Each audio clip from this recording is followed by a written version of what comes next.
সারা দেশে হামের প্রকোপ কমছেই না। সবশেষ পরিস্থিতি সম্পর্কে জানাতে ঠাকুরগাঁ থেকে যুক্ত হচ্ছেন সহকর্মী পার্থ সারথী দাস। পার্থ, হাম এবং উপসর্গ নিয়ে দিন দিন তো রোগীর সংখ্যা বাড়ছে, রোগীর স্বজন ও চিকিৎসকরা কি বলছেন? দেবাশিস, সারা দেশের মতো ঠাকুরগাঁয়েও কিন্তু হামের সংক্রমণ কিন্তু দিন দিন বৃদ্ধি পাচ্ছে। তো আমি এখন রয়েছি ঠাকুরগাঁও 250 শয্যা জেনারেল হাসপাতালে। এখানেও রোগীদের সংখ্যা দিন দিন কিন্তু বাড়ছে। আমি একটু দেখানোর চেষ্টা করব। আমি এখন রয়েছি হাম আইসোলেশন বিভাগে। এখানে যেটি আমি শুনলাম যে এরই মধ্যে 5 জন রোগী অর্থাৎ 5 জন শিশু এখানে ভর্তি রয়েছেন এবং এখানকার যারা চিকিৎসক এবং নার্সরা রয়েছেন তারা তাদের সাধ্যমতো এখানে চিকিৎসা প্রদান করছেন এবং নজরদারিতে রেখেছেন যেন রোগীদের যেন কোনো ধরনের যেন কোনো অসুবিধা যেন না হয়। একটি বিষয় বলে রাখি যে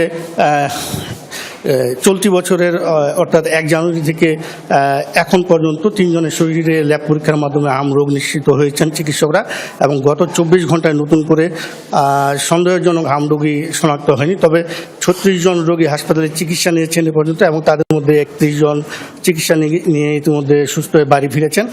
আমরা একটু কথা বলার চেষ্টা করব। এখানে একজন হাম উপসর্গ নিয়ে হাসপাতালে ভর্তি রয়েছেন, একজন অভিভাবকের সঙ্গে কথা বলার চেষ্টা করব। আপনি কবে এসেছেন এবং কি সমস্যা নিয়ে এসেছিলেন? আমি 3 দিন আগে আসছি। আমার মেয়ের হাম ছিল, আপনার জ্বর ছিল প্রচুর, আর সাথে ডায়রিয়া ছিল।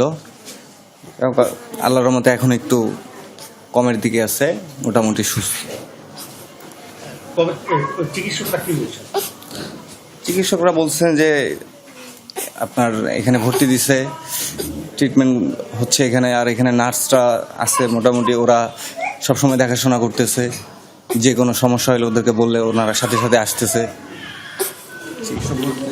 দেবাশিস, শুনলেন যে এখানে একজন অভিভাবকের কথা শুনলেন আপনারা, এবং আপনাকে একটু জানিয়ে রাখি যে স্বাস্থ্য বিভাগের তথ্য অনুযায়ী এখন পর্যন্ত মোট 105 জনের শরীরে হামের উপসর্গ শনাক্ত হয়েছে এবং 77 জন রোগীর নমুনা সংগ্রহ করে পরীক্ষার জন্য ঢাকায় প্রেরণ করা হয়েছে। এবং এখানকার যে সিভিল সার্জন রয়েছেন তিনি যেটি আমাকে জানিয়েছেন যে হাম যাদের হচ্ছে এবং তারা হামের যেই রোগীরা আসছেন তাদের প্রতি নজর রাখছেন এবং যথাসাধ্য চেষ্টা করছেন চিকিৎসা দেওয়ার।